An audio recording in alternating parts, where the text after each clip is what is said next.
Boa tarde a todos e todas. Bem, continuamos como ontem, que foi extremamente significativo, algo que nos enriqueceu com interlocuções e exposições sobre a vida de Maurício Trachtenberg. Neste dia, a pauta é que venhamos repetir, de uma maneira espontânea, criativa, e que outros rumos sejam dados aqui nesta tarde. Agradeço também a presença de todos e, nesse momento, eu passo a palavra para a professora Bia, que dará depoimentos e, em seguida, o Porcino.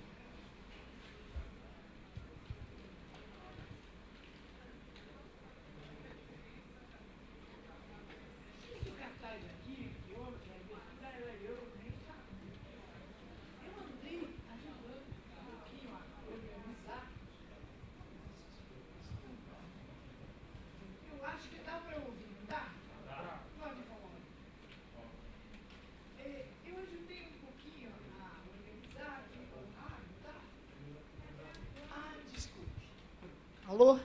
Tá bom, assim, agora? Mais perto? Aqui? Então, é o seguinte. Eu ajudei um pouquinho e a única coisa que eu vou dizer foi mais ou menos o que eu fiz e pude organizar. O professor Evaldo me ligou e dirigiu a coleção do Maurício, e é muito... Ele pediu que eu falasse com o Rago para fazer uma discussão, algumas discussões sobre a Revolução Russa, que é o livro de Maurício, porque era tão relevante o livro que valeria a pena uma discussão sobre as posições do livro. Aí ele ficou de vir, mas não pôde vir porque está muito doente. E então aqui fica a contribuição do Evaldo, que eu acho que foi preciosa. Porque a gente, na foina de tanta coisa, até deixa passar certas coisas. Mas com os 100 anos da Revolução... E aí eu falei com o Rago e acabou se organizando, e uma porção de coisas aconteceram. E eu vou dizer por que o livro. Esse livro, na ocasião que saiu, e agora mesmo, faz críticas muito sérias a um período que foi o grande momento de esperança do ser humano, em 1917, quando todas as forças possíveis a favor do povo se juntaram para fazer uma revolução e tirar os czares. Por quê? Eu pensei, por que Maurício pegou uma boa parte do livro e faz a análise dos czares? É claro, um país que até 1917 teve, durante 10 séculos, aquela loucura que foram aqueles czares, isso só poderia ter respingado muito depois e provavelmente continua até hoje. Esse espírito de dominação, esse espírito cruel, né, respingou no Lenin, respingou no Trotsky e, sobretudo, naquela figura que a gente conhece, que é o Stalin. Essa crueldade foi tão grande que Kronstadt aconteceu. Kronstadt não podia ter acontecido. Kronstadt, segundo o que o próprio Trotsky falou, sem os marinheiros de Kronstadt, não havia possibilidade da Revolução ter acontecido e ter sido um êxito. Mas, assim mesmo, eles não tiveram dúvida de bombardear e acabar com os 18 mil marinheiros de Kronstadt. como o Maurício faz um trabalho precioso de crítica, o porquê do fracasso. Em 3 anos, eles acabaram com todos os nossos ideais de felicidade que poderia haver, né? De 17 em diante. Eles assambarcaram a revolução para eles. E vocês vão ouvir muita gente comentar tudo isso, eu não vou falar mais nada. Como isso, eu sou professora também, então eu fiquei pensando, como é que eu posso ajudar a divulgar essas posições que foram terríveis para que não aconteça mais. E para os estudantes entenderem bem o livro de Maurício, que já fez com muito cuidado, e naquela época a editora encomendou um livro fino e fácil de entender, porque estava difícil os estudantes lerem livro grosso. Hoje, nem comento. Então, é porque hoje livro, né? Livro assusta. Mas esse livro é maravilhoso, porque ele praticamente vai quase que conversando. Como ele tinha muito conhecimento, o livro é muito denso. Eu disse, vou fazer um espetáculo de teatro. E fiz. Estou montando não é uma peça de teatro propriamente, são diálogos, é o que eu chamo de uma crônica teatral, sobre todos os pontos principais do livro A Revolução Russa de Maurício. Se chama Errores, Horrores da Revolução Russa na visão crítica de Maurício Trachtenberg. Esse espetáculo a gente vai fazer no dia 2 de outubro, na abertura da semana que vai ter de discussão sobre a Revolução Russa. Esse é um espetáculo de teatro, com cenário, com música, com projeção, com tudo, para que os estudantes possam ter uma visão bem clara do que aconteceu. Eu convido, assim, vocês todos a virem no dia 2 de outubro, à noite, no Tucarena. É um espetáculo gratuito, é para abrir a semana de debates. E depois haverá um professor que vem de Israel, também historiador, parece que uma pessoa bastante competente, não sei, não conheço. E o outro é nosso amigo Michel Levy, que vem de Paris, que era também muito amigo de Maurício e que vai falar em seguida. Então, eu convido vocês para assistirem o espetáculo que nós estamos fazendo sobre a Revolução Russa, no dia 2 de outubro, às 19 horas. Agora, o que é que eu vou falar sobre Maurício? Eu sou suspeita para falar, né? Eu sou a esposa dele.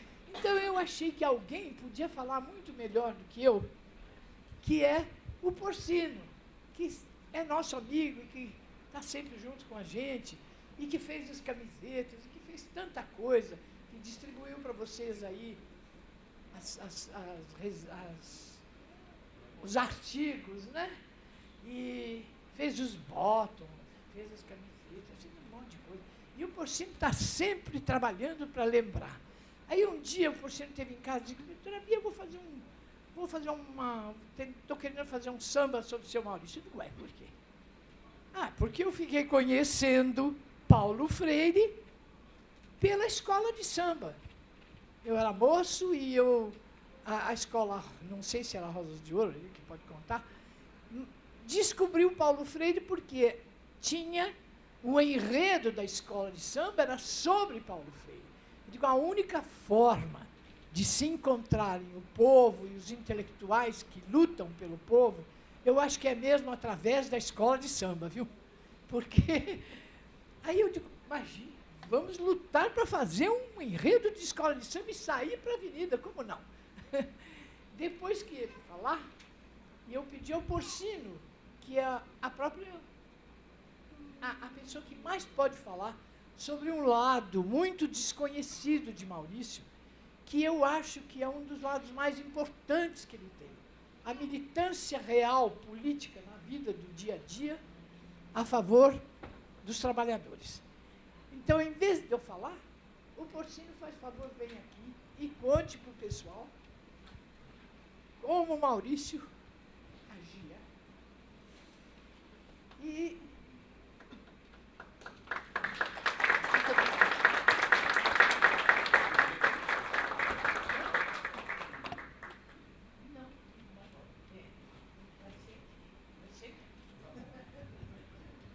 bom, eu agradeço essa oportunidade. Já, na realidade, esse resgate, essa história, demorou 32 anos. Eu estou esperando 32 anos para poder falar do Maurício. E, na realidade, a gente nunca teve essa oportunidade, está tendo agora. Até conversei com o Paulo, um amigo meu, e como ele está doente, pegou a gripe muito forte, ele não pôde vir. Eu falei, Paulo, aquilo que eu falei para você aconteceu. Eu não falei para você que um dia nós íamos chegar nas universidades, nas faculdades, e falar o que aconteceu com a gente? E ele ficou emocionado. Estou indo hoje lá, né, que vão ser 3 dias, e eu tive essa oportunidade, eu tive essa felicidade de ser amigo, de encontrar com o Maurício, por uma coincidência da vida, né? Como eu falei ontem, eu comecei a trabalhar nos Correios e Telégrafos em 1977, e era uma empresa totalmente militarizada, né? Para vocês terem uma ideia, as pessoas que mandavam no Correio, lá em Brasília, era o Coronel Edivaldo Cardoso Boto. Inclusive, eu estive com ele numa reunião na nossa segunda greve, e era um cara que tinha a mãozona, parecia um lutador de boxe, mas ignorante pra caramba. E Coronel Edivaldo Cardoso Boto, e aqui em São Paulo era o Coronel Oyama, Coronel Pinheiro e Coronel Laranjeira. Então, todo ano, ou às vezes, por acaso, o coronel aparecia onde a gente trabalhava, que chama CDD, Centro de Distribuição Domiciliar, e aí ele fazia a gente perfilar e olhar, um a um, se estava barbudo, se o cabelo estava grande demais, tinha que cortar, e muitas vezes isso acarretava até punição ou mesmo demissão, né? Então nós vivíamos assim uma situação bem terrível. Naquela época, inclusive eu tenho a reportagem em casa, o Correio censurava telegramas políticos. Então se a pessoa mandava um telegrama, fosse do Correio fazer um telegrama e com conteúdos políticos, inclusive essa censura foi feita contra o Tomás Baston. Eu tenho essa reportagem em casa, feita pela Folha de São Paulo. O Correio proibia. Não, aqui não vai mandar nada de telegrama político. Então, o Tomás Bastos sofreu isso. Você vê como que a empresa era fechada mesmo, né? E até ontem eu contei isso, eu até me lembro de um caso do nosso amigo, o Pardal, o Américo, chamado Alemão, que a gente foi procurar o Frei Beto, o Pardal arrumamos um encontro com o Frei Beto. E aí eu estava doidinho, falei, putz, esse cara vai ajudar a gente pra caramba, vai soltar boletim, o cara vai ajudar nós. Aí eu fui aqui na região, aqui por perto. Fomos atrás do Frei Beto, aí eu já cheguei arrepiante. Olha, é o seguinte, lá é um regime militar, o senhor precisa nos ajudar. Frei Beto, não, calma aí, vamos sentar. Sentamos lá, aí contamos a história, né, o que acontecia dentro dos Correios. Falaram, o Correio é terrível, continua a mesma coisa, a repressão danada, nós não podemos fazer nada, né? Eu falei, inclusive, Frei Beto, essas cartas de política aí, eles abrem tudo. Aí ele falou assim, escuta, e essas cartas que a gente manda para Cuba, eles também abrem? Essa é a primeira que eles abrem. Aí ele já ficou apavorado, né? Aí conversamos, eu falei, não, eu quero que o senhor nos ajude, queremos que o senhor nos dê papel, boletim para soltar nos Correios. Porque a gente começou a fazer pichação, e depois da pichação, os caras foram em cima, então a gente começou a fazer um tipo dos boletins, assim, tipo Felipe, jogava nas caixinhas do Correio. Mas a gente não tinha grana, então falou, vamos atrás do Frei Beto, né? Aí, eu disse, não, eu não posso ajudar, isso aqui é uma igreja, você tem que ir lá na CUT, lá na Vila Mariana, quem sabe alguém ajuda vocês, mas eu vou dar um conselho para vocês, o trabalhador já errou muito, eu acho que era melhor vocês desmarcar esse movimento. Eu disse, não, desmarcar não, já está marcado. Eu disse, não, é melhor vocês desmarcar. Eu até acho que foi em culpa da prisão, devido à prisão que ele teve, de toda a repressão, porque eu não tinha isso na minha cabeça. E nem nós, nem o pessoal dos colegas do Correio, nós éramos carteiros. Só que a gente não aguentava mais. Hoje, sabe aquele negócio de ficar, o bicho pega, se correr, o bicho come, não tinha saída, meu amigo. Eu estava lascado, falei, não. Descemos, aí o alemão, mas o Pardal, então, Pedro, acho que é melhor a gente parar que saiu. Eu falei, não, esse cara é pelego. Já te viu um negócio dele, o cara mandar desmarcar. Já fizemos reuniões, a gente fazia reuniões aqui na Igreja da Lapa, reuniões clandestinas. E a ceia era essa, olha. Sábado, 4 horas da tarde, vai ter missa, hein? Aí, você vai lá na missa? Vou. Você vai? Vou lá na missa. Mas a missa era a reunião que a gente fazia, no fundo da Igreja da Lapa. Acho que era Padre Adalto, ele é que conseguiu o espaço para nós no fundo da igreja. E aquilo começou a lotar, e veio esse fato, né, da gente, porque a inspetoria do Correio, a segurança, também já estava em nosso encalço, como eu falei ontem, era aquela briga do gato e do rato, eu pego, eu não pego, eu pego, eu não pego.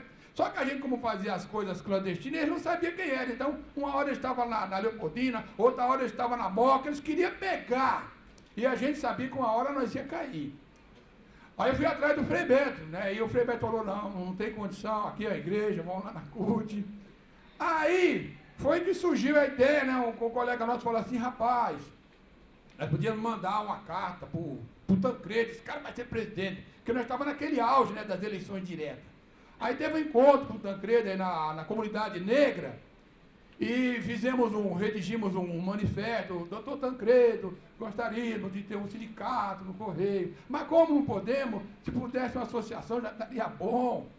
E eu fui lá e entreguei esse papel para ele, mas ele me recebeu assim, friamente, não falou nada, só agradeceu, não, tudo bem, a gente vai rever isso aí, coisa do entulho autoritário, e ficou nessa. E aí nós ficamos perdidos, para onde é que a gente vai agora? Os colegas do Correio falaram agora, o que a gente faz? Aí, como eu tinha participado das eleições da Constituição Civil, e o Maurício Trachtenberg tinha apoiado o pessoal da Constituição Civil, onde o Lula apareceu, também pedia apoio para o Lula. Nessa época o Lula ainda era o Lula. O Lula chegou lá com aquela barba toda mal feita, de tênis, com aquela calça jeans, Aí eu falei, Lula, a gente vai fazer uma associação nos Correios. Não, procura o pessoal da CUT. Também ficou nessa. Foi aí que eu fiquei sabendo que o Maurício Trachtenberg fazia reportagem para o pessoal da Construção Civil. Aí o nosso amigo Joaquim, que tinha participado da chapa da oposição, que, claro, terminou perdendo, o Joaquim procura o Maurício, rapaz, esse cara, ele dá aula lá na Getúlio Vargas, e ele publica alguma coisa contra os coronéis. Aí eu disse, então tá bom. Aí fiquei atrás, né? Descobri onde é que o Maurício dava aula, o horário. Aí um belo dia eu vou na Getúlio Vargas, isso era umas 4 horas da tarde, eu não sei se era quarta-feira ou sexta-feira. Do jeito que eu saí do Correio, eu fui vestido de carteiro. Aí eu fui na Getúlio Vargas, entrei dentro do elevador. Quando eu entrei no elevador, entrou comigo também um senhor, já grisalho, de óculos, né? Com sandália no pé. Quando ele desceu, eu desci atrás. Eu disse, olha, eu queria falar com o Maurício Trachtenberg. Eu não falava Trachtenberg, eu falava Trachtenberg. Eu quero falar com o Maurício Trachtenberg, o Trachtenberg. Aí disse, calma, sou eu. O que o senhor quer? Eu falei, no Correio, é um regime militar. Eu até tá com aquele discurso colado na cabeça. Aí o Maurício disse, não, faz favor, entra aqui. Eu entrei lá, ele tinha uma salinha lá, tinha uma máquina, dessas máquinas antigas de escrever, acho que era até rei, mas daquelas bem antigas mesmo.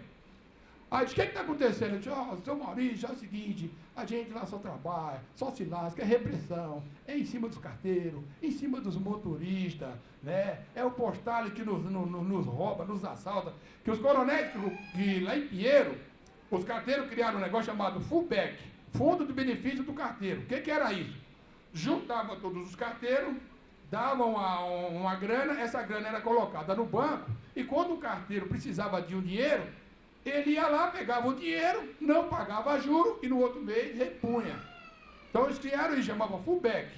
Aí os coronéis ficaram sabendo o que eles fizeram. Foram lá em Pinheiro, pegaram todos os caras que tiveram essa ideia, rua, onde é que já se viu fazendo negócio dentro do Correio? Aí eles criaram uma coisa igual, chamada Postales, que arrebentou com nós. Porque pegavam o nosso dinheiro, o nosso próprio dinheiro, e emprestava para a gente por juros exorbitantes. Aí eu falando isso pro Maurício, falei, é um regime de terror, um regime de campo de concentração, de casa para o serviço para casa. E o Maurício absorveu toda essa ideia, colocou o papel naquela maquininha, aí bateu tudo que eu falei, aí ele me entregou, disse, olha, dá uma olhadinha aí. É isso? Eu disse, é isso mesmo. E disse, então, você fala o seguinte, colocou no envelope, você me procura a Débora ou Proença, lá no Notícia Popular, e entrega para ele publicar na minha coluna. Eu, naquele meu pensamento, eu falei, que é isso? Esse cara não vai publicar um negócio desse, irmão. Mas eu, né, o cara mandou, eu falei, vou levar, mas eu não tinha muita esperança. Aí falou, eu estou indo encontrar com a minha esposa, né, lá na Consolação, parece que ia no cinema, ali na curva da Consolação. Aí, como a Getúlio Vargas era perto, nós subimos a pé ali por trás do mato, né? E fomos conversando e tudo, eu falando para ele da situação. Cheguei lá, ele falou, ô Bia, isso aqui é o porcino, você precisa de ver que situação que os carteiros enfrentam. E eu mandei ele publicar, levar uma matéria para publicar na minha coluna. Está bom. Eu peguei a matéria, desci a Consolação, tão feliz da vida, eu falei, puta, se os caras publicar isso, mas eu achava que não ia publicar. Entreguei lá, não sei se foi para o Proença ou foi para a Débora, alguém recebeu, o professor Maurício mandou publicar na coluna dele. E ficamos naquela agonia, né, procurando o dia para publicar. Aí publicou, não demorou uma semana, publicou a matéria. No que publicou a matéria, aí eu já falei para os colegas do Correio, olha, você está vendo aqui, rapaz, que coisa que saiu no jornal aqui. Aí todo mundo começou a comprar o jornal. E os colegas compravam, e naquela época não tinha internet. Então, na época que eu trabalhava ali no CO01, a gente fazia mala, triagem e mandava para outros estados. Então, os colegas xerocavam essa matéria, regime nazista no Correio, colocava dentro da mala e fechava. E isso ia aparecer lá no Paraná, no Rio Grande do Sul, no Rio de Janeiro, e a coisa foi fervilhando.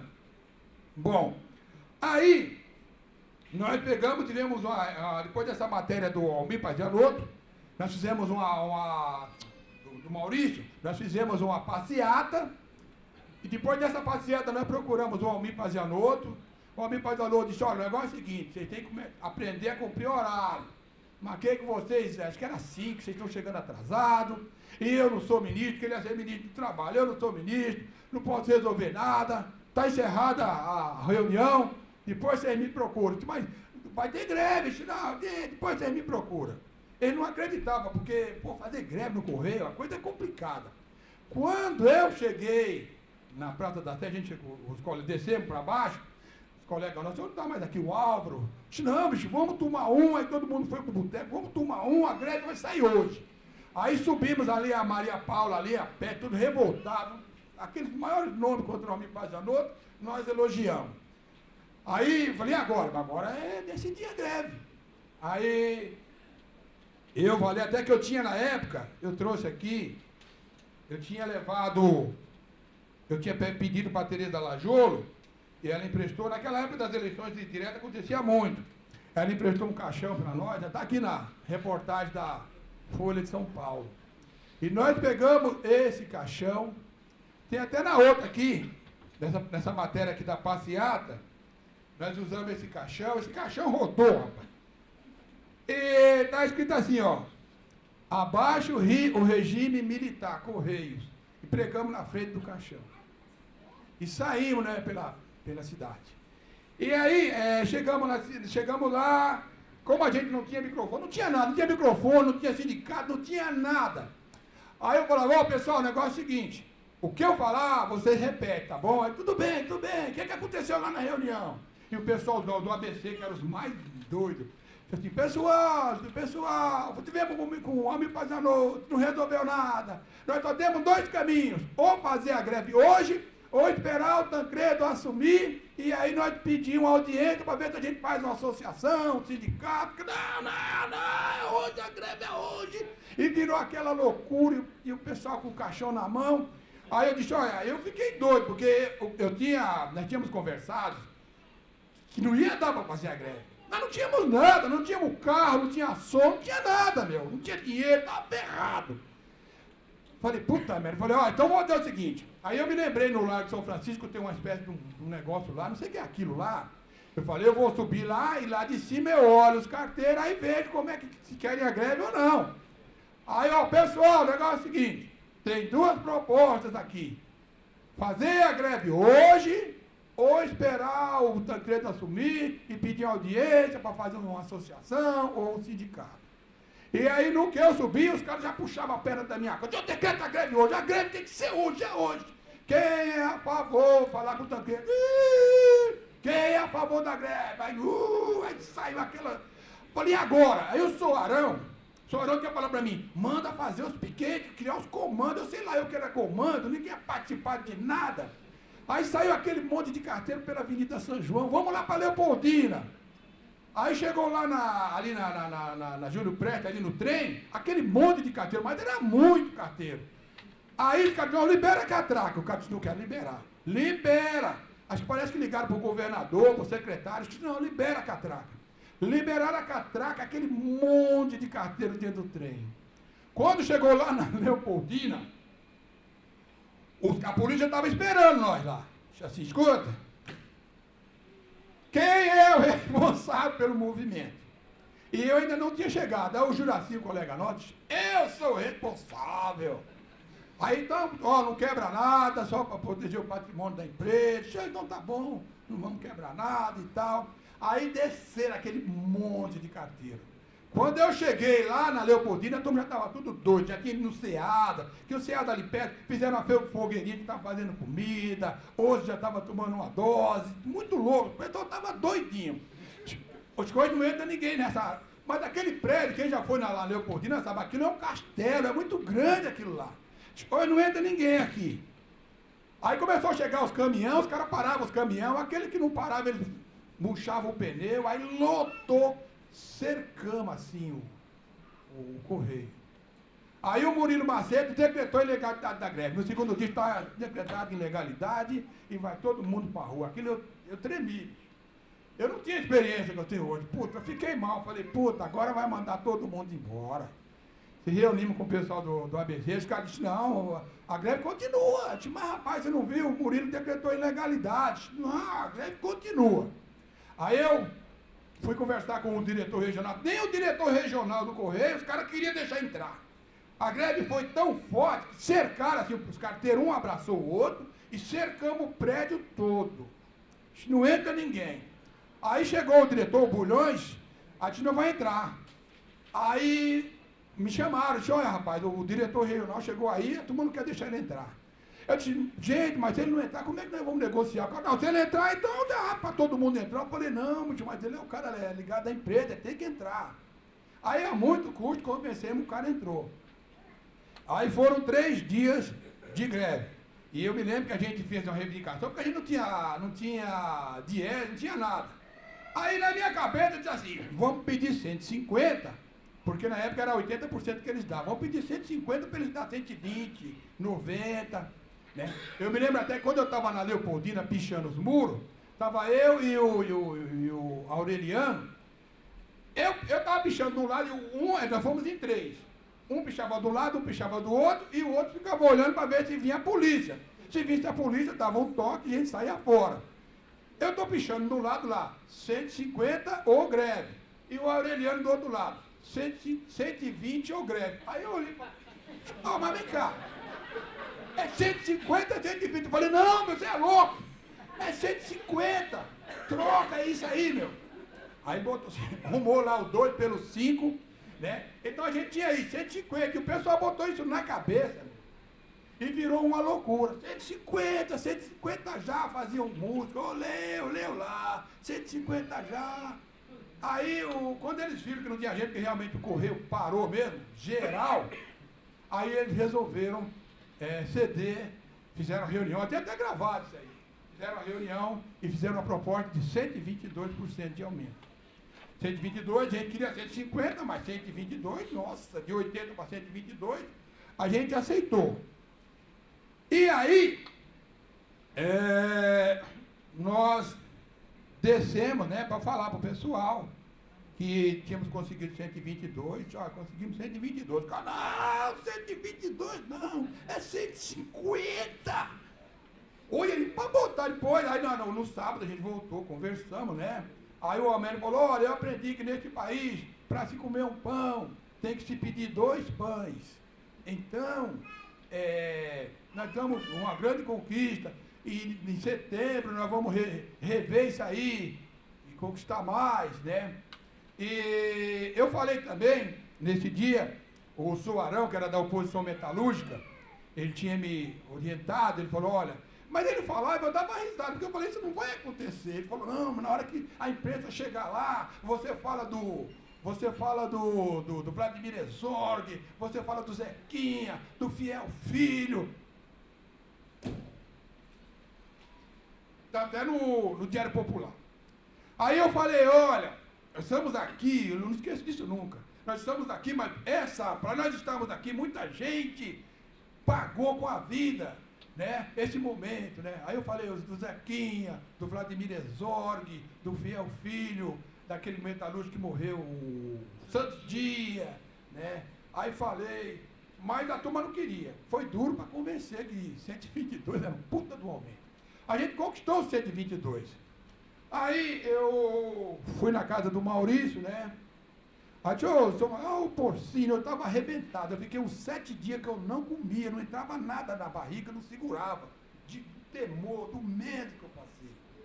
Aí cheguei lá, o Maurício, porcino, conseguimos, tal. Aí ele falou, olha, eu mandei a minha filha, no dia das greves, vai lá e põe uma carta no correio para mim. Aí ela foi, aí ela voltou e disse, pai, tá tudo fechado. Eu falei, joia. Assim, ele falou desse jeito, bem pausado. Eu falei, joia, a greve pegou. E aí, depois, aí ele, almoçamos lá, ele pegou uma cerveja. Olha, Beatriz, faça um almoço de sacaria. Não faça almoço de escritório.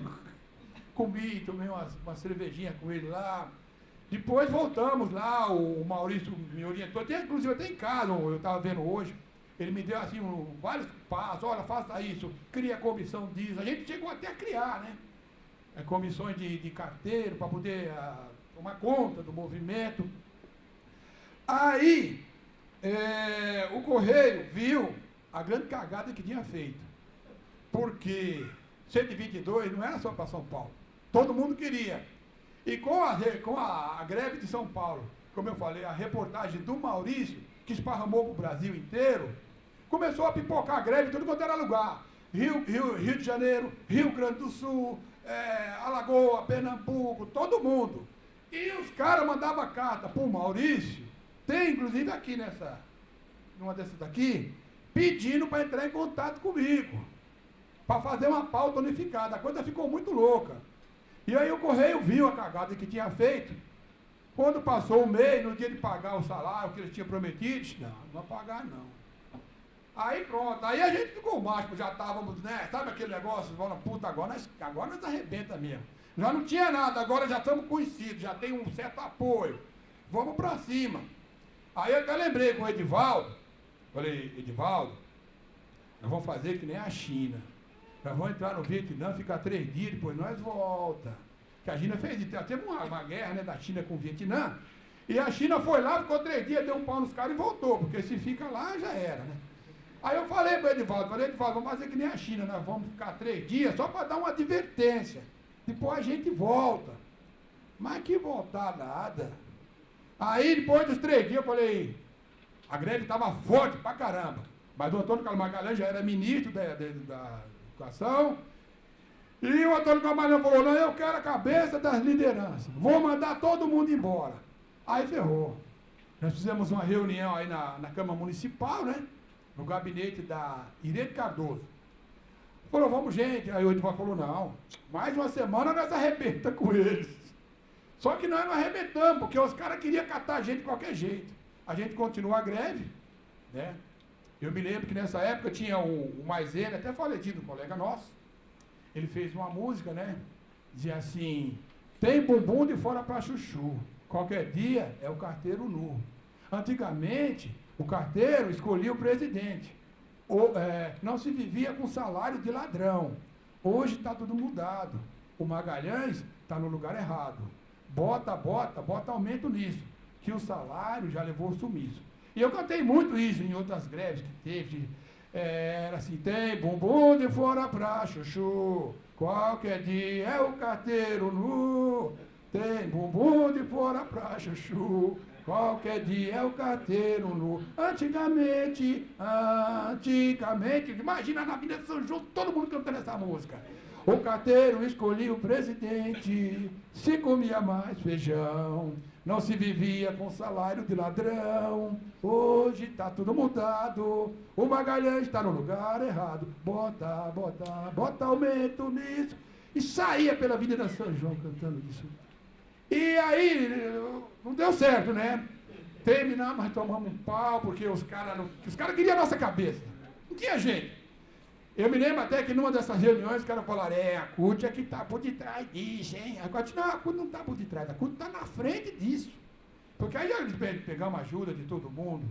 Aí, né, infelizmente, eles nos mandaram embora, toda a diretoria, tem até aqui, nesse documento que eu passo aqui, na Folha de São Paulo, está aqui, Correio demite 11 líderes. Está aqui, a Folha publicou o meu nome e de outros companheiros que tiveram à frente do movimento.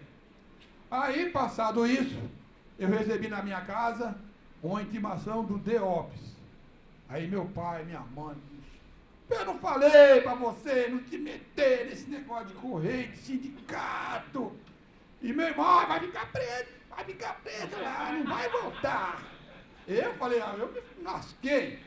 Aí o Eduardo Greenhalgh, procuramos o Eduardo Greenhalgh, e ele nos indicou uma advogada chamada doutora Maicon. Doutora Maicon chegou para nós e falou, o negócio é o seguinte, você chega lá, no DOPS, e não vai falar que vocês fizeram greve, hein? Você chega lá e diz assim, se o meu tempo estiver dando aí, você fala que eu paro, tá? Você chega lá e diz que vocês fizeram um movimento sindical. Não, movimento... Como é que ela falou? Movimento... Ela falou o nome lá. Deixa eu ver se eu me lembro aqui. Você fala... Movimento trabalhista, uma coisa assim. Aí, o delegado, cheguei lá e disse... Como é que foi essa greve de correio aí? Eu disse, não teve greve. Teve um movimento salarial. Ela falou, você fez um movimento salarial. Não, o nosso movimento salarial foi muito bom, mas nós não conseguimos. Aí o cara disse, escuta, eu vou perguntar outra vez para você. Como é que foi essa greve dos Correios? Eu disse, o nosso movimento salarial foi muito bom. Aí o cara deu um tapa, na terceira vez, que eu vou perguntar outra vez. Eu falei, o cara deu um tapa na mesa. Não estou falando para você, rapaz. Você está pensando que está falando com quem? O que vocês fizeram foi greve. Outra coisa, tira esse chapéu da cabeça. Que eu era carteiro, usava o chapéuzinho de carteiro. Tira o chapéu da cabeça para falar comigo. Como é que foi essa reunião que vocês faziam na Câmara Municipal, lá no gabinete da Irede, lá no Sindicato dos Bancários? Me fala como é que foi isso. Aí disse, o senhor sabe, a gente estava salário muito baixo e tal, e vai dali, desconversando, e tivemos que partir para esse movimento, mas nós não queríamos fazer, procuramos todo mundo, mas ninguém atendeu, e ele batendo na máquina, tudo que eu falava. Aí a doutora Marta estava do lado, aí disse, fica tranquilo. Aí chamou o outro, aí chamou Edivaldo, Efigênio, Alemão, e todo mundo dando depoimento. Disse, puta, hoje nós estamos lascados, nós não sai daqui. Mas aí eles liberaram a gente, não sei porquê, disse, não, pode ir embora. Eles também não ia prender a gente, a guerra já tinha acabado. Eles queriam mais dar um susto na gente. Mas depois disso eu ainda voltei para a Polícia Federal umas 2 vezes. Mandaram intimação, tinha cópia disso na minha casa. Na época eu tinha sempre esse negócio, eu xerocava, eu tirava cópia, eu tenho um vasto documento na minha casa, eu tenho mais ou menos umas 4 pastas de reportagem de jornal, boletim de sindicato, até mesmo boletim de outros estados que fizeram greve com a gente, eu guardava, né? E graças a Deus não joguei fora. Teve uma época até que eu joguei isso fora, esse monte de papel velho, não, deixa aí. Aí a hora que veio, botei tudo numa pastinha, entendeu? Falta organizar mais coisa, mas foi assim que aconteceu. Aí passado isso, eu fiquei na lista negra, eu fui procurar emprego, o pessoal não dava. Eu chegava na empresa, o cara disse, nossa, você trabalhou bastante tempo no Correio, hein? Beleza, fazia a ficha, vou ligar lá para pedir referência. Cara, isso aí não. Esse não. Eu me lembro que aí depois o Paulo me arrumou um emprego para trabalhar na Folha de vigilante. Estou lá na Folha, lá. Aí apareceu o cara do Correio e falou, nossa, vocês estão com a mão na roda. Esse é o cara que agitava a greve para nós no Correio lá. Aí eu falei, pô, vou ter que sair daqui, não tem jeito. Os caras vão me mandar embora. Eu já estava com o saco cheio, porque eu ficava lá tudo igual uma estátua. Pedi a conta, falei, eu não quero mais trabalhar aqui não. Fui trabalhar, que eu contei ontem, fui trabalhar de garçom, né? Aí eu voltei, fiz o curso de garçom no Senac, eu era barbudo, tinha que cortar a barba. Eu até contei isso aqui ontem. No Correio, antigamente, era proibido ter barba. E a nossa primeira pauta de reivindicação estava lá, direito de ter barba. Olha, eu olhei isso, eu tenho isso até olhar em casa, mas que reivindicação é essa? Direito a ter barba. Você vê, hoje em dia vem essa meninada aí pedindo a volta da ditadura, ele não sabe o que é uma ditadura. Ele nem sonha com o que é a coisa. Você imagina, meu, você não tem direito de usar barba. Não pode usar. E tem isso, a nossa primeira reivindicação. Aí eu voltei do Senac, sem nada, com uma mão na frente e outra atrás. Aí eu liguei pro Maurício. Alô, seu Maurício. Show, Porcino, você sumiu. Seu Maurício, você sabe, fiquei desempregado, não arrumo emprego. Fui fazer um curso de garçom lá no Senac, a família caiu de pau. Estou voltando, seu Maurício, mas eu não tenho nada. Preciso comprar roupa para me trabalhar. Será que o senhor podia me ajudar? Show, claro, Porcino. Você veja quanto que é e vem aqui em casa que eu te dou o dinheiro. Aí eu fui lá ali na Tiradentes, né, onde vende roupa de garçom, de liga, um monte de coisa ali. Eu fui lá com vinho preto, paletó, gravata, sapato. Falei, seu Maurício, eu vi lá, é tudo isso aqui, ó, sapato, paletó, gravata, meia, tudo. Aí disse, toma o dinheiro, vá lá comprar. E volte aqui. Comprei, voltei lá, disse, ó, tem uma amiga minha, que ela tem um barzinho aqui em Pinheiro, e você vai trabalhar lá. E ela falou, pode trazer o rapaz. Aí trabalhei um tempo lá, depois eu saí. E assim era o Maurício, até estava lembrando hoje do amigo nosso, Soarão era metalúrgico. Soarão não ficava 2 meses no emprego, os caras pegavam e mandavam ele embora, porque ele era militante da oposição metalúrgica. E uma vez mandaram, o Soarão estava numa pindaíba danada, mandaram ele embora. E o dono da casa despejou, vai despejar e acabou. E o Soares me contou isso. Aí ele foi lá no Maurício, chegou lá, seu Maurício, é o seguinte, esse cara está me despejando aí, e eu preciso de um fiador, e eu não tenho fiador, ninguém quer ser meu fiador, estou desempregado, o senhor sabe que a vida de militante é assim, e eu preciso de um fiador. Senão, o cara pedir a casa lá, a família vai toda para a rua. Aí ele disse, ô Bia, traz a escritura da casa aí. Aí eu vou ser seu fiador. A coisa é de louco, tinha que ter coragem, porque o Soares não ficava no emprego. Mas o Soares honrou, nunca deixou de dever. Era assim, era esse tipo de militante, de pessoa que ajudava, né? E nessa minha trajetória de movimento sindical também, eu vi muito bolchevique chique. Né? Ai, coitado do trabalhador, lá estou eu de garçom servindo uísque pro cara. Eu falei, puta merda, mas esse cara é aquele cara lá? É. Esse aí me deixou tão decepcionado. Depois que eu fiquei sabendo dessa conversa de bolchevique chique. Quer dizer, o camarada é um puta de um revolucionário, mas atrás de um copo de uísque, de uma boa cerveja, agora dá a mão na massa e enfrentar a coisa, sem chance. Aí não, aí o bicho pega. E o Maurício não, era ao contrário, ele era autêntico, bicho. Eu sofreu várias pressões da direção do Correio em cima da coluna dele, eu sei disso, né? De outras também, porque o Maurício não fez só no Correio, fosse metalúrgico, vidraceiro, o pessoal da construção civil. Eu até contei ontem, ele teve um caso com o pessoal da Calói, o dono da Calói mandou uma carta para ele. E disse, que negócio é esse? Você fica aí metendo pau na minha empresa, eu quero me defender. Aí o Maurício disse, em primeiro lugar, essa coluna é coluna de trabalhador, não é a coluna de patrão. E outra coisa, você deixa de ser besta e para de colocar cabelo na comida dos peão. Era assim, era uma pessoa autêntica, né? Eu até contei, a última vez que eu vi o Maurício, aí por cima, seu Maurício, eu estou na luta aí, né? Ele até queria que eu viesse estudar aqui. Eu cheguei a fazer um curso de pós-graduação, mas não comecei, não terminei, minha mãe faleceu, meu pai faleceu, aí culhambou tudo mesmo. Mas eu encontrei com o Maurício E ele já estava assim um pouco adoentado, né? Ele falou, rapaz, quase que você perdeu um amigo, meu. Passei por uma cirurgia aí lascada. Tava um calorzão assim, tio, vamos lá em casa, vamos almoçar lá, vamos. Aí eu cheguei lá, tava o João Bernardo, acho que é um português, né? Aí nós começamos a conversar, ô João, esse menino aqui é do Correio e tudo. E, nossa, aquele dia foi a última vez que eu vi, nós tivemos tanta risada, que eu falei pro João Bernardo aquele negócio de comer casca de batata. Mas olha que tinha uma revista chamada Fatos e Fotos, que tinha um camarada, ele fez uma pesquisa, que as pessoas podiam comer aquele tal do capim gordura. Né? Aí o João Bernardo dava, ele falou, rapaz, se os coronéis soubessem disso, ele não ia mandar vocês comer nem casca de batata, ele ia comer capim. E aí nós ficamos dando risada. Aí foi a última vez que eu vi o meu amigo Maurício.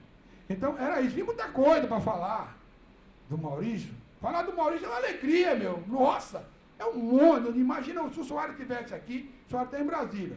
O que ele não iria falar? Né? Eu sempre falei assim, uma vez que a gente fez uma homenagem para o Maurício aqui, né?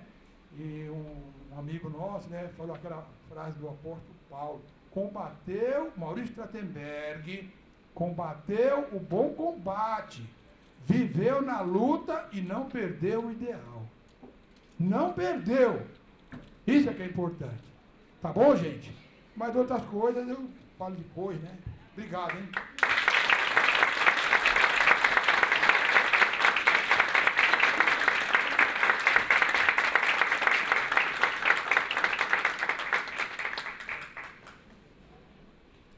Nesse momento, nós temos um vídeo e eu gostaria de perguntar à professora Bia, a senhora gostaria de falar sobre o vídeo?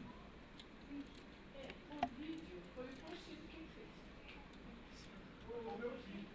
O filho do Conselho fez conseguiu fazer um samba, exaltação. E aí, o filho dele pegou uma série de fotos de Maurício, depois ele fez um DVD. Nós tínhamos só o samba da escola de samba, né? Era para ela ter vindo, mas ficou no fim do ano. Eles vão ver. Então nós vamos passar o samba que foi feito por um sambista mesmo, uma pessoa, ontem eu estava aqui, o Val, da Rosas de Ouro, né? Val Medeiros, excelente, foi filho dele que gravou. É um belíssimo samba, não vamos deixar de passar isso. Aí você pediu para o vídeo fazer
eles foram para isso, que a ditadura militar não era, claro, nenhuma ditadura é boazinha.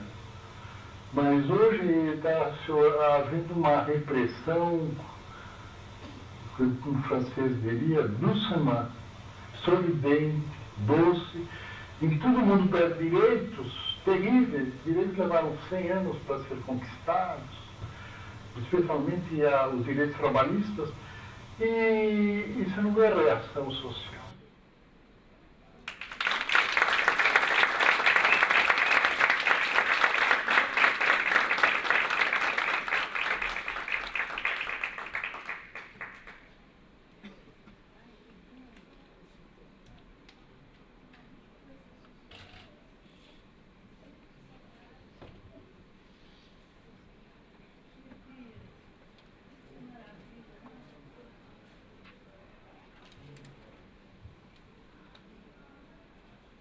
Para iniciarmos esse segundo momento da composição da mesa, quero chamar nesta ordem a professora doutora Doris Atioli Silva, professora da USP, cuja tese de doutorado é a obra Trajeto de Maurício Trapiberg sob o prisma das afinidades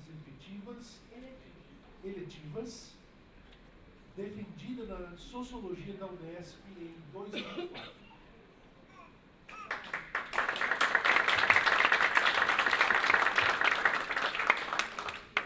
Em seguida, professor doutor Edson Passetti, PUC São Paulo.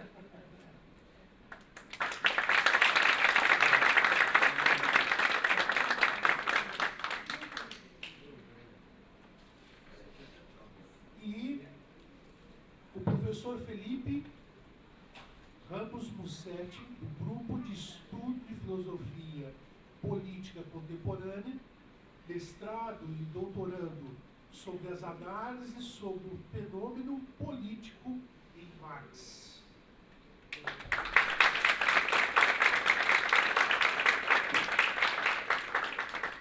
O professor Edson Passetti está?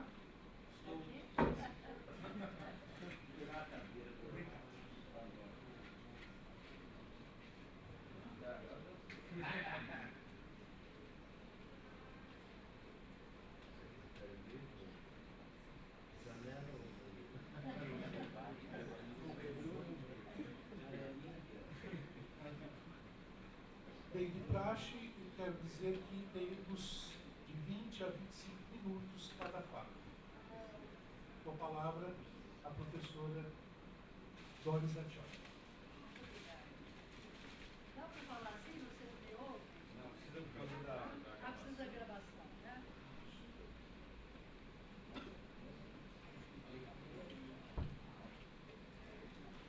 Bom, muito boa tarde a todos.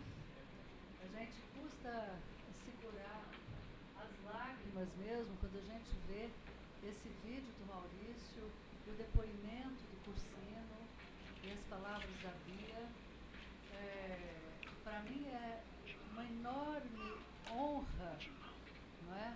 Fazer parte dessa mesa ao lado desse amigo querido que é o Edson, ao lado do Valverde, né, com a Bia, a Lucila e a Nancy, amigos da vida inteira, e contar um pouquinho para vocês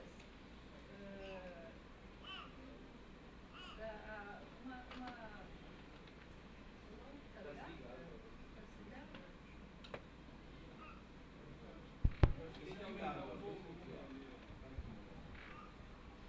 Alô? Agora melhorou, né? Então, quando eu entrei aqui na PUC hoje, eu já comecei a ficar emocionada, porque aqui tem um bocado da história da gente, de nós todos. Eu estudei aqui, dei aula aqui, meus amigos Edson, Valverde, a Lúcia, que não está aqui, mas estará amanhã. E nós partilhamos tantas coisas, tantas lutas, né? Aqui o Maurício lecionou até o fim da vida dele, né? E fazia questão de dar aula na graduação também, né? Porque ele gostava de estar em contato com os jovens, né? Com o pessoal que estava ainda começando a estudar na universidade. Enfim,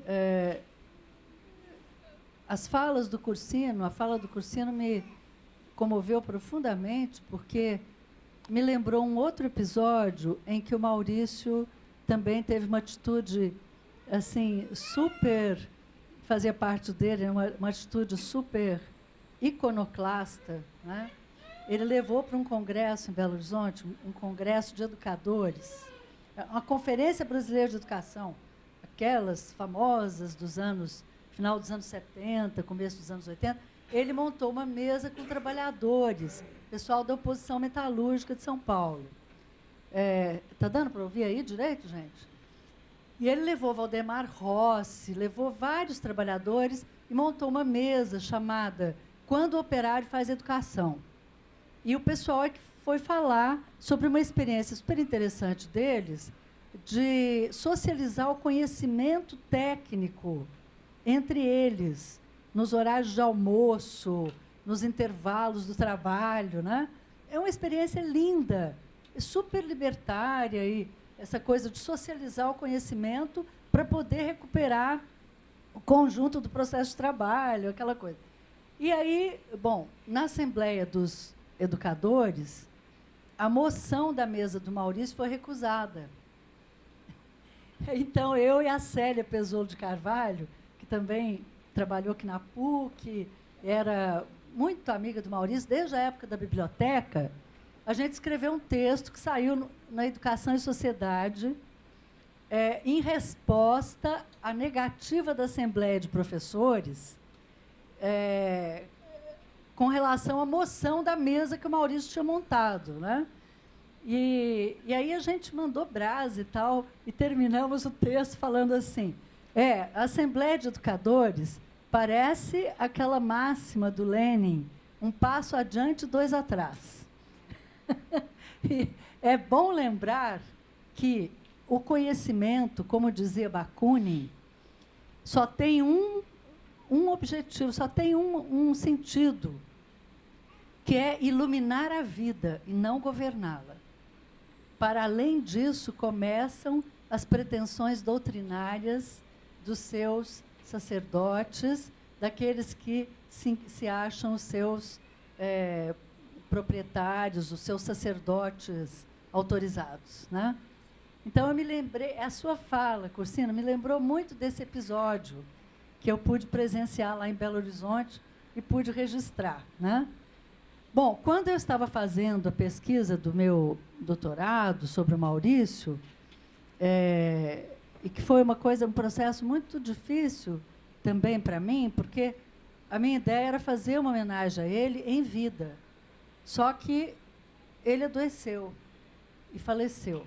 Então, eu tive até dificuldade para tocar essa tese, para continuar, porque era uma situação emocionalmente dura, né? Mas aí eu, nas minhas pesquisas, resolvi, não, vamos enfrentar, vamos fazer, tem que fazer, o Maurício merece.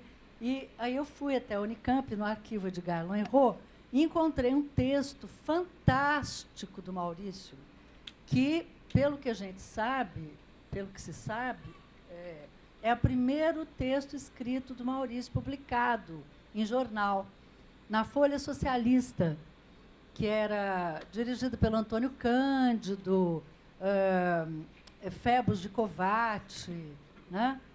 E era um texto com um nome incrível, um título incrível, publicado em várias vezes no jornal, né? URSS, quer dizer, União Soviética, entre o espírito bizantino e o tecnicismo norte-americano. Eu achei aquilo uma coisa genial, e o texto era genial, né? E encontrei também um texto dele sobre Dostoiévski, o parricídio, e um sobre Eles Não Usam Black Tie. Tudo lá no jornal, 1953, 54, gente, vocês imaginam. E já nesse texto sobre a Rússia, hoje Rússia, antes União Soviética, primeiro Rússia, enfim, ele já falava coisas fundamentais que depois ele vai analisar com muito mais pormenor e muito mais extensamente no livro sobre a Revolução Russa. Não é?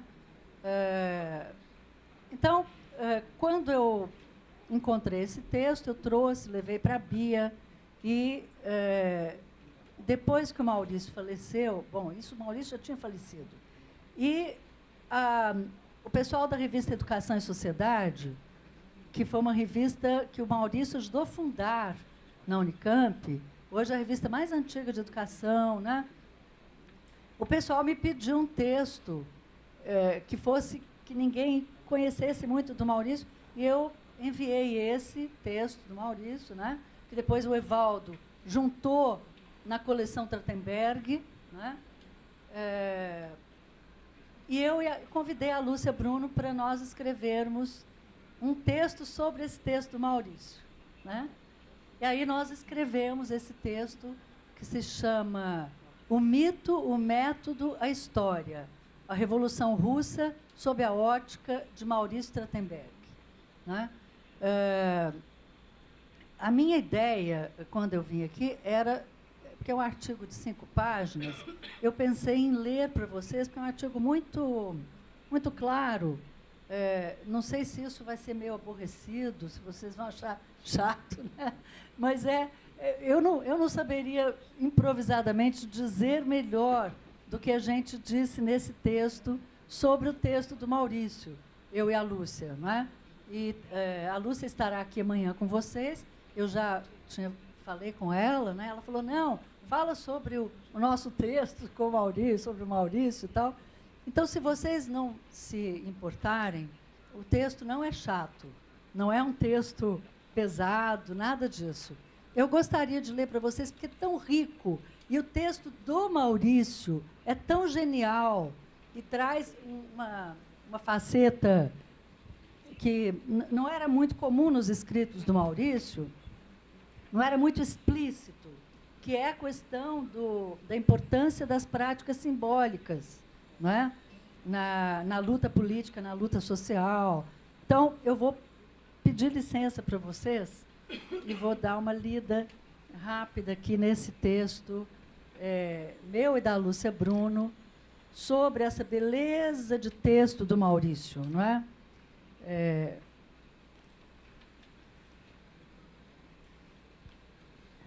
Bom, o artigo de Maurício Trachtenberg, publicado neste número, apareceu na Folha Socialista em abril de 1954, Jornal do Partido Socialista Brasileiro, claro que o lá de trás, né? Não esse que está aí, do qual faziam parte Antônio Cândido, Febos de Covatti, Arnaldo Pedroso d'Horta, Paul Singer, entre outros. Trata-se de artigo praticamente desconhecido, e esta é uma das razões de divulgá-lo neste momento em que se completam 10 anos de sua morte. Primeiramente, gostaríamos de chamar a atenção do leitor para a originalidade da análise de Trachtenberg acerca da chamada Rússia Soviética, considerando o debate da esquerda brasileira na época em que foi escrito. Anos 50, né? Anos 50. Começo dos anos 50. Além disso, cabe ressaltar que nesse artigo encontram-se já explicitados alguns elementos centrais da formação do autor e de seu pensamento político, como poderão reconhecer os leitores de sua obra.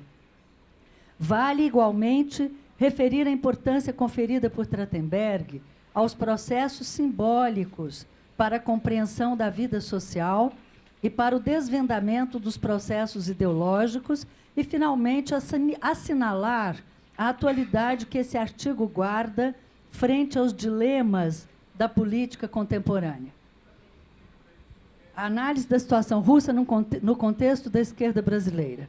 Estávamos em 1954, quando, após o final da Segunda Guerra Mundial, o mundo se dividira em 2 grandes blocos subordinados a 2 centros de poder, o russo e o norte-americano. O debate no Brasil, no campo da esquerda, de modo algum contemplava uma crítica tão radical quanto a que Trachtenberg aqui apresenta ao processo de consolidação do regime instaurado na Rússia pelos bolcheviques, e muito menos estabelecia relações entre esses dois eixos de poder, o russo e o norte-americano. No panorama da esquerda, predominavam as teses da Terceira e da Quarta Internacionais. A crítica à Revolução Russa e aos seus desdobramentos subordinava-se, no caso dos trotskistas, aos enfrentamentos com os stalinistas, embate que já assumira contornos dramáticos durante a Guerra Civil da Espanha, de 1936 a 1939. Os trotskistas dirigiam sua crítica, sobretudo, ao modo pelo qual o stalinismo se valia da burocracia, sem, no entanto, questioná-la como forma de dominação, como já fora desvendada pelo liberal Max Weber. Ou seja, a burocracia não era um problema em si para o trotskismo.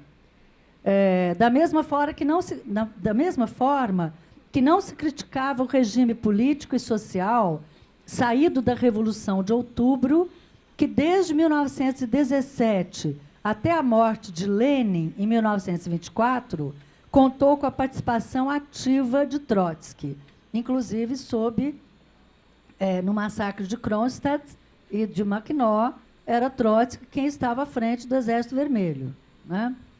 Da mesma forma, não colocavam em dúvida que a URSS era socialista.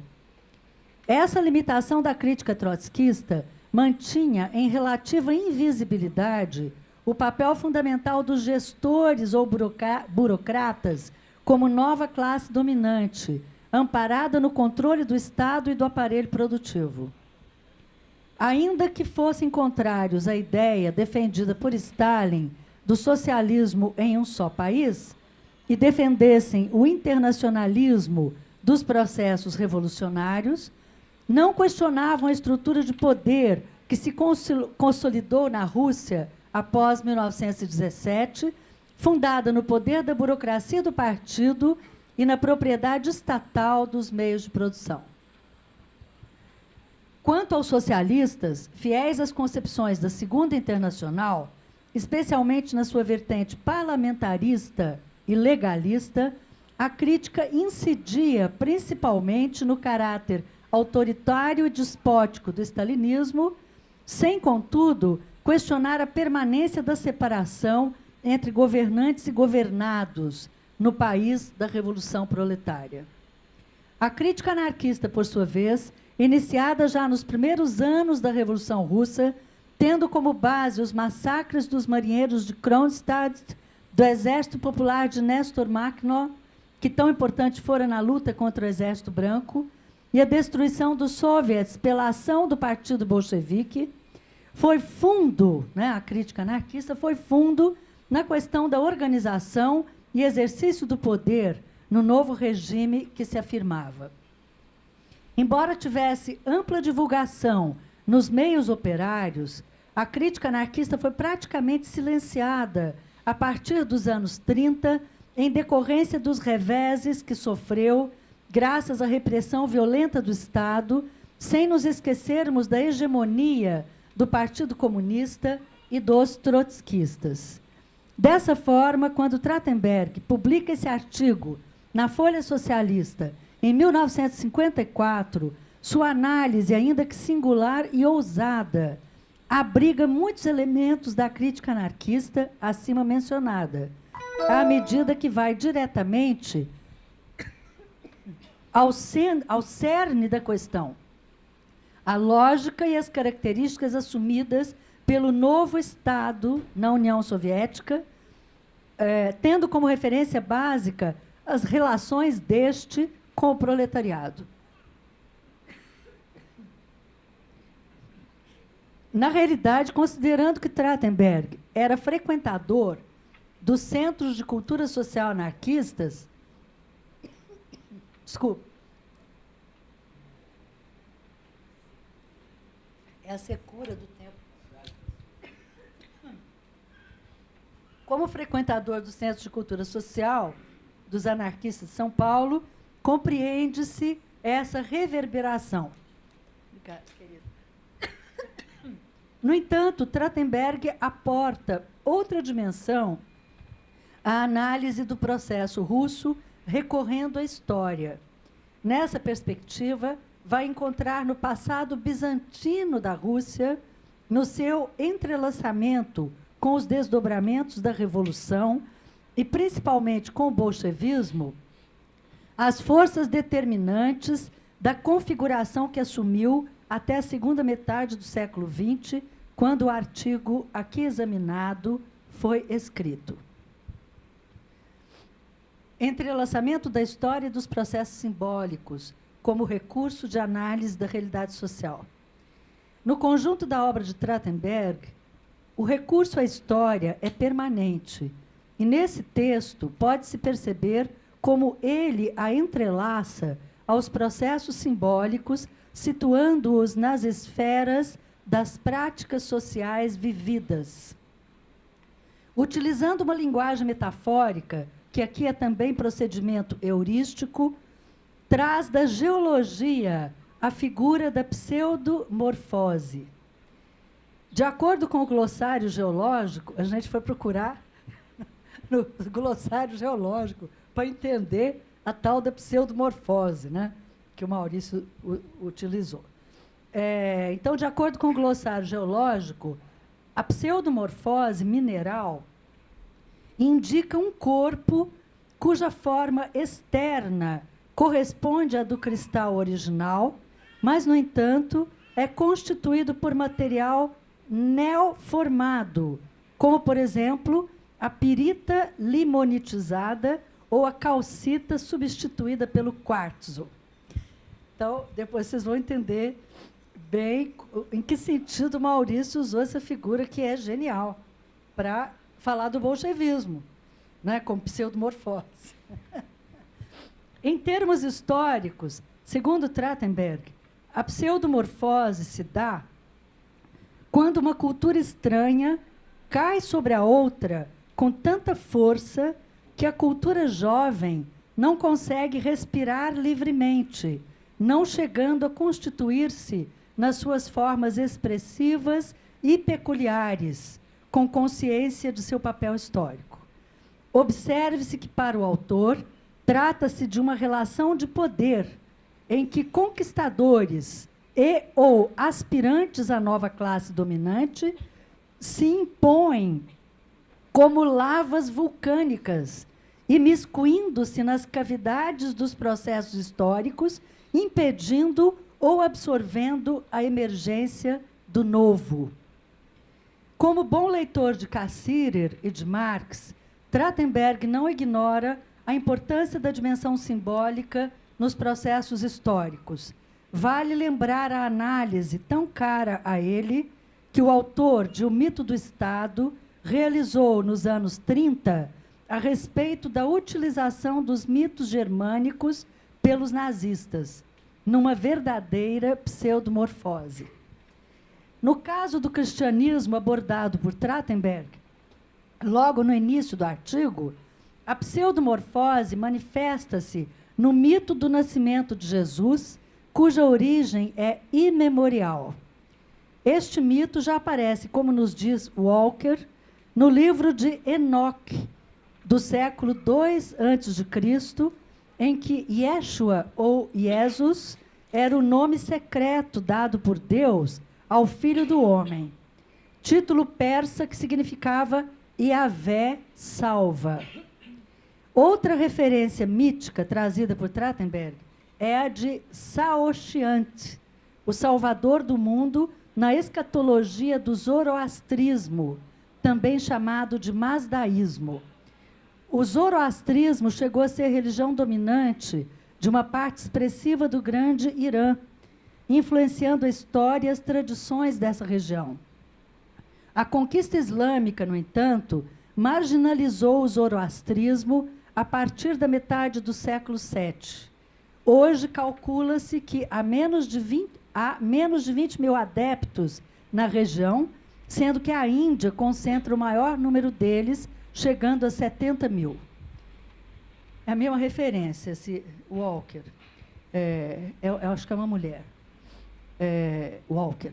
Quanto à lenda da Virgem Maria, Walker, estudiosa das mitologias antigas, refere-se ao mito do salvador persa, Mani, que teria sido gerado por uma deusa virgem chamada Mariam. Fundador da seita dos maniqueus, Mani era tido no século III d.C. como outra encarnação do Cristo, e sua mãe era chamada de Mãe da Vida do Mundo Inteiro. Os cistercienses, por sua vez, que era uma das correntes que depois foram acusados de heresia, né, pelo catolicismo. Os cistercienses, por sua vez, no século VIII, se autodenominavam Cavaleiros de Nossa Senhora, associando-a à divindade pagã May Queen. De todos os atributos herdados das deusas pagãs, a virgindade de Maria foi o mais enfatizado pelo cristianismo. Segundo esta autora, Maria era chamada de a Virgem e não de a Mãe. O êxito da amputação de sua sexualidade pré-cristã evidencia-se nas lendas marianas, que insistiam em afirmar que, embora espantosamente bela, nenhum homem jamais a olhara com desejo. É exatamente esse processo de desfiguração de mitos pagãos pelas várias vertentes do cristianismo que Trachtenberg denomina pseudomorfose, destacando o processo no qual Christus se converte no nome do Salvador e no título de Jesus, salientando que esses títulos já eram vinculados ao culto helenístico do imperador. Ou seja, no período em que vigorou o domínio macedônico, a ideia do Senhor Salvador já expressava a figura de um poder centralizado e sacralizado.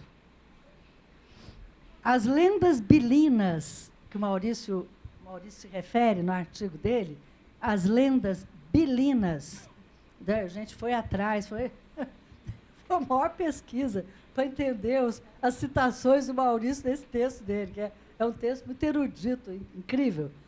As lendas bilinas, às quais se refere Trachtenberg em sua análise, eram narrativas épicas transmitidas oralmente a partir do século X ou até mesmo antes. Foram classificadas em vários grupos, sendo o maior deles ligado à época de ouro de Kiev, na Ucrânia, né? Que hoje é a Ucrânia, quando essa cidade era a capital da Rússia, nos tempos do príncipe Vladimir, entre os séculos X e XII. Consideradas em seu conjunto, essas lendas constituem uma história folclórica, muitas vezes como variante da história oficial russa. As bilinas mais conhecidas pelos pesquisadores nasceram das lendas camponesas, cantadas por homens e mulheres, e refletem a necessidade de criação de heróis com força sobre-humana, heróis nativos, sempre em luta com os inimigos das estepes. Como se sabe, a tradição oral sempre comportou uma recriação permanente, conforme os atores que narram as histórias, sempre acompanhadas por um instrumento de corda e, modernamente, faladas ou cantadas.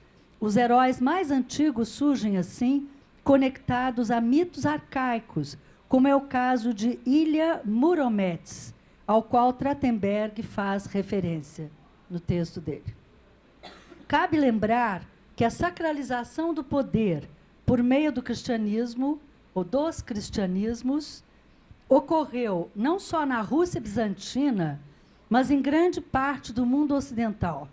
Basta considerar a instrumentalização dos mitos que, após processos análogos aos referidos por Trachtenberg na sua análise, sustentaram o regime senhorial nas regiões da Europa em que este regime existiu. Desde os reis taumaturgos até a legitimação do poder real pelo papado, evidencia-se a estreita relação entre exercício do poder monocrático e processos simbólicos que operam um deslocamento de sentido dos mitos originais. No caso da análise do sistema de poder instaurado pelos bolcheviques, Trachtenberg vai apresentá-lo como resultante da pseudomorfose decorrente da tradição bizantina e do espírito técnico do capitalismo norte-americano. Isso eu acho que é uma coisa genial. Eu nunca vi ninguém escrever sobre isso. Realmente, só o Maurício que descobria essas coisas. É uma coisa muito original, realmente.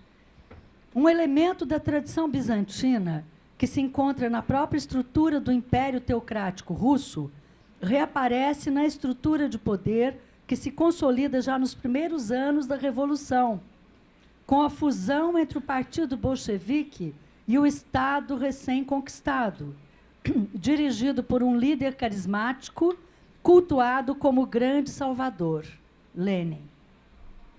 Como escreve Trachtenberg em seu artigo, o edifício totalitário moscovita teve sua fachada mudada 2 vezes, sob Pedro o Grande e Lenin, mas a essência de sua estrutura conservou-se inalterada.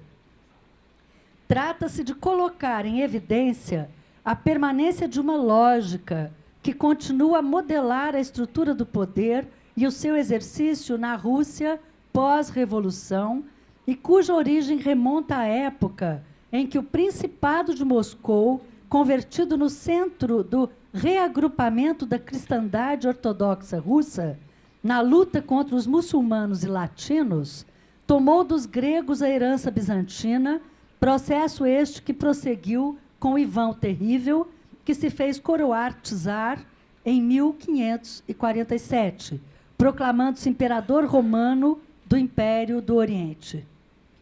O outro elemento da pseudomorfose, da qual resulta o bolchevismo, é, segundo Trachtenberg, a assimilação da técnica ocidental, mais precisamente do espírito técnico norte-americano, pelos dirigentes do Estado soviético. Esta assimilação é de tal ordem que nem mesmo Mayakovsky ficou imune a ela, como podemos observar no poema desse autor, transcrito por Trachtenberg em seu artigo. É um texto do Mayakovsky, um poema do Mayakovsky, em que ele faz uma louvação à técnica, à eletricidade e tal, né? Então, é claro que isso tem a ver também com o espírito da época em que o moderno era sempre visto, em geral, como o novo, aquilo que vai mudar, aquilo que vai, né? Que nem sempre ocorre, né? E aqui no Brasil nós sabemos, aqui a ideia de moderno tem servido, né? Inclusive com esse governo que está aí. Embora menos entusiasta que Marinetti na Itália, né? O cara do futurismo italiano, exemplo extremado do fascínio exercido sobre muitos pelo espírito técnico norte-americano, cantando em versos e em seu famoso manifesto futurista, uma verdadeira ode à velocidade alucinante da máquina, à violência engendrada pela sociedade industrial e pelas guerras modernas. Mayakovsky, ainda assim, não parece ter percebido o que se desenvolvia nos subterrâneos desse novo mundo. Ele vai ser vítima disso, dessa mesma coisa, né? Ou seja, como já dissera Weber, e Trachtenberg o corroborava, o desencantamento do mundo carregava uma profunda ambiguidade, pois os processos de racionalização e secularização tanto nos libertavam de superstições, quanto produziam uma nova escravidão, qual seja a do homem sob os ditames da dominação burocrática. No caso, tecnoburocrática, né? Lenin, ao contrário, com a lucidez que o caracterizava, bem cedo percebeu as potencialidades políticas do modo de organização do trabalho e da sociedade que se desenvolveu nos Estados Unidos em moldes muito mais elaborados do que nos velhos países europeus que tinham engendrado a Revolução Industrial há muito mais tempo. Em seu texto, As Tarefas Imediatas do Poder Bolchevique, publicado em 1918, Lenin faz a defesa do taylorismo e apresenta as medidas a serem adotadas quanto à nova organização do trabalho. Entre as medidas anunciadas, constava a introdução de um sistema de controle da produtividade de cada operário, a adoção de regulamentos de fábricas elaborados pelas direções e a premiação de trabalhadores que alcançassem índices mais altos de produtividade. Dirigindo-se aos revolucionários que criticavam essas medidas, Lenin escreveu: somente os representantes da indecisão pequeno-burguesa veem no último decreto sobre a administração das estradas de ferro, que concedeu poderes ditatoriais a determinados dirigentes, a negação dos princípios da direção coletiva, da democracia e dos princípios do poder soviético. A subordinação incondicional a uma única vontade é absolutamente necessária para o bom êxito dos processos de trabalho. Lenin. Na mesma perspectiva, Trotsky proclamou, no 9º Congresso do Partido Bolchevique, em 1920, não se pode deixar a classe trabalhadora a vagabundear através da Rússia. Devem ser colocados aqui e ali, ordenados, comandados, exatamente como soldados. O trabalho obrigatório atingirá o seu zênite durante a transição do capitalismo para o socialismo. Os desertores do trabalho devem ser reunidos em batalhões punitivos ou postos em campos de concentração. Para a gente lembrar que o Stalin não é tão um fenômeno tão diferente assim, não é, do que foi o leninismo, né? Aliás, o Stalin é um braço do leninismo, né? Assim, pode-se compreender melhor a análise de Trachtenberg acerca da Revolução de 17, em que esta é vista como a síntese lógica de dois processos, o da herança estatal totalitária de Bizâncio e o processo de assimilação do totalitarismo do capital, na sua vertente norte-americana, que não por acaso fascinava a nova classe dominante que assumiu o poder depois do assalto ao Palácio de Inverno em 1917. Essa perspectiva de Trachtenberg, elaborada em 1954, reaparece em análises posteriores, de forma mais sutil, quando critica o capitalismo de Estado existente na Rússia. Em artigo publicado na Folha de São Paulo, em 8...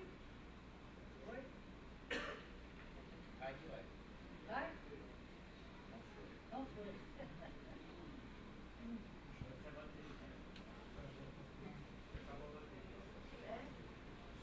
Alô? Está indo?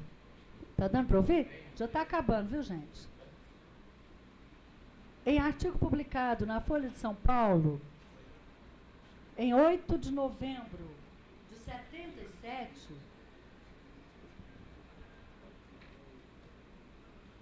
ele mostra como Stalin buscava dar legitimidade à sua política do socialismo em um só país, recorrendo à tradição e às batalhas do exército russo ocorridas antes da Revolução.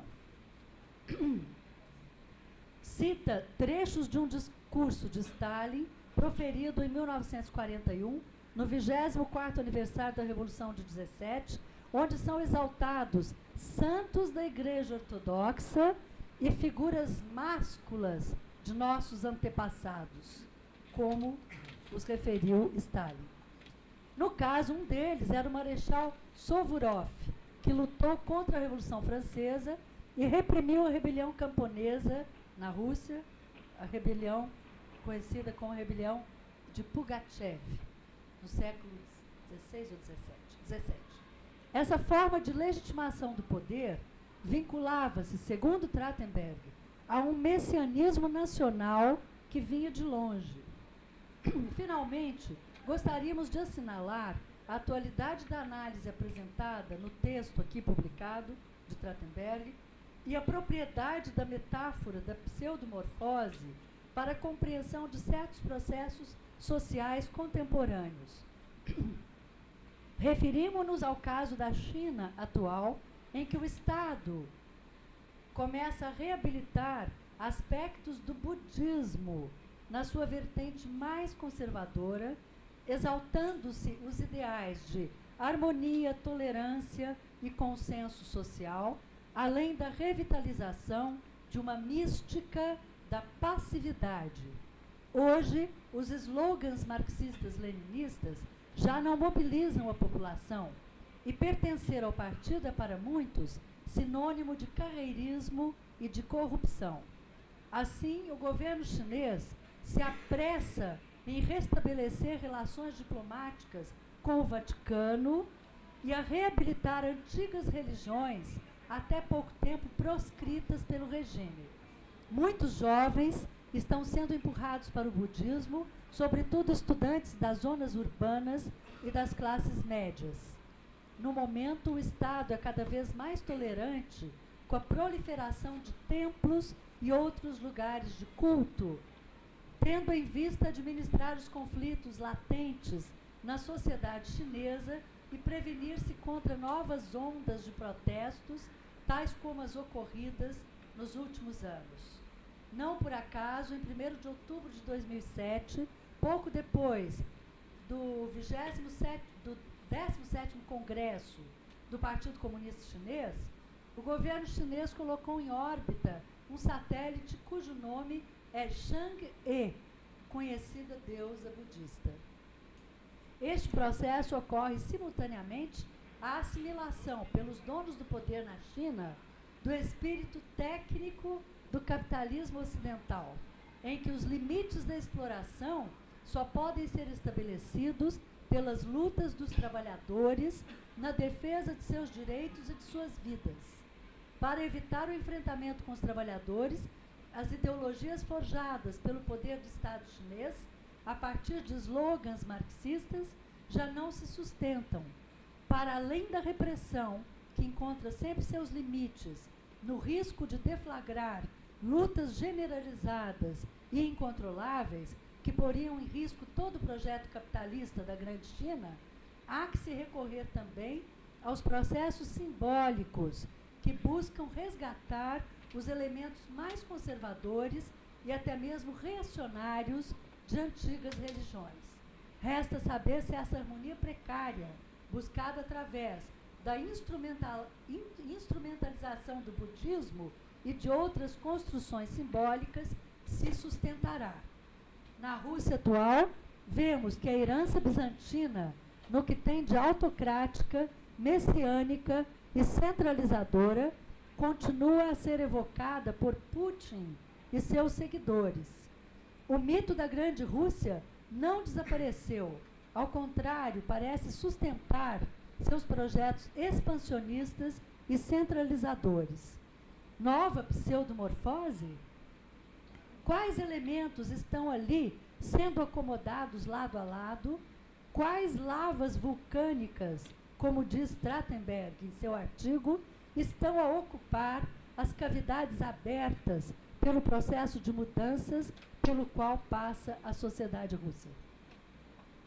É isso, gente.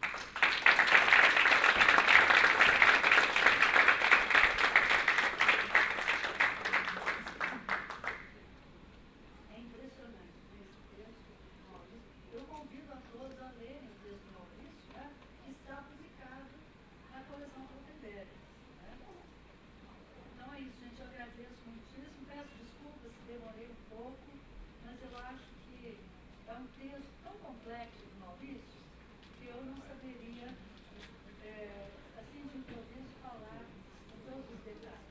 Né? Então, passo a fala ao meu querido amigo Edson. Muito obrigada.